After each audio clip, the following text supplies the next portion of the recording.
Hello, friend. Alan Linder with Igniting Faith Ministry. How are you doing?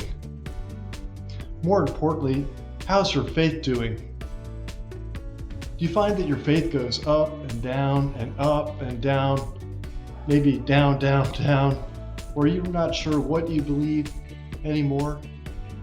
Especially when times get tough, you may ask, where is God? Or, where are you, God? If this describes your situation, please join me in this series called True Faith is Built on Facts for learning ways that you can grow and stabilize your faith.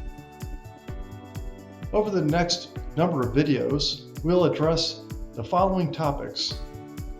What is your faith built on? What are ways you can know the Bible is truly from God and not an invention of man? What is the overall story of the Bible? How can I know if the historical Jesus really existed? And what are ways the Bible sets itself apart from all other writings? And lastly, why should you even consider following Christ? Before we get into those topics, in this video and the next, I would like to talk about my journey of faith, how God saved me from a path of destruction to find new life, meaning, and hope. I grew up in the suburbs of Washington, D.C. and Silver Spring, Maryland. In elementary school, I saw a movie on evolution, and I was convinced from that point on that there is no God. For the next 10 years, I was a devout atheist and would argue with people against the existence of God. My family's home life was a disaster. My older brother was much bigger than me, and he was very cruel. He and his friends would torture me from time to time, but I did not have any power to defend myself. I became wild and rebellious against authority.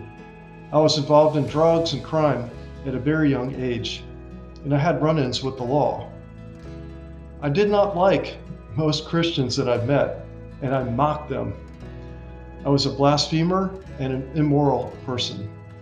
My life was headed for total disaster and destruction, and I had little hope for the future. I struggled with very low self-esteem.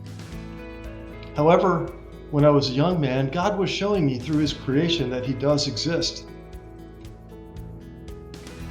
One night when I was tripping on LSD, I saw the most magnificent hallucination, and my mind came to the conclusion that things are too complicated to just be here by chance and that there must be a God. So that next year, I went seeking for God, and first I found Eastern religions and tried their chants and read their material, but I found no inner peace and no connection with God. I did like their artwork about God, however, and I taped some of it onto my wall.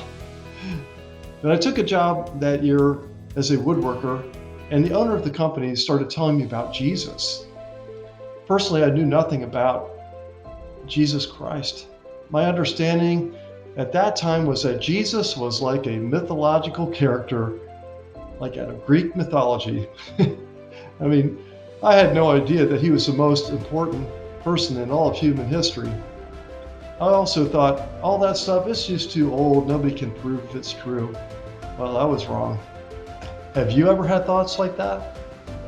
Well, anyway, my boss started talking about faith, and I would ask him questions, and he would answer everything from the Bible as his proof. And one day I asked him, what if we all get attacked with nuclear weapons? What about that? And he said, well, I know I'm saved and I'm going to go to be with the Lord. I asked him about his wife and children, and he said, I'm not worried about that at all because they're all saved and we're all going to be together in heaven with the Lord. My jaw must have been sitting on my chest because I'd never heard anyone talk about knowing where they were going when they died, and he was confident of heaven. Steve kindly gave me gospel literature, And I took it home and started reading it. And in one of the brochures, it talked about the life of Jesus, how good he was, and that he did miracles, and that he was compassionate.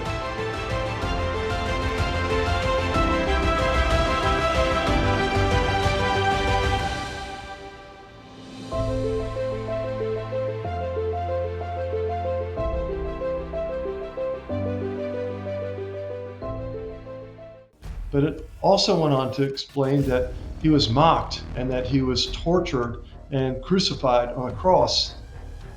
It went on to explain that Jesus was raised from the dead.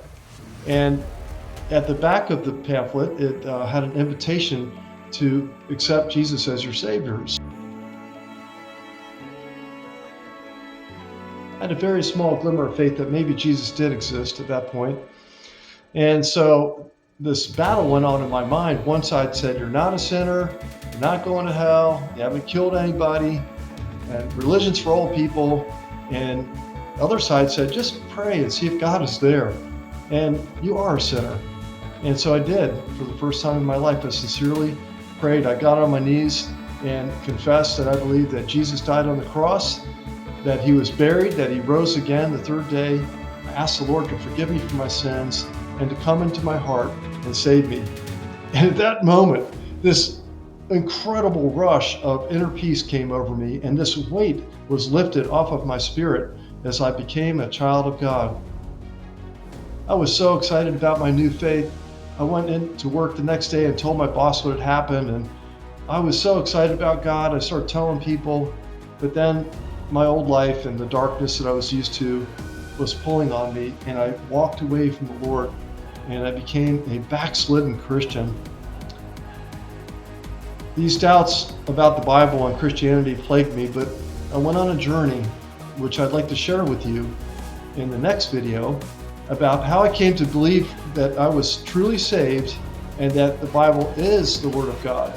So will you join me? I'm your friend, Linder. Please join me as we continue our series called True Faith is Built on Facts. God bless you in your journey with Him.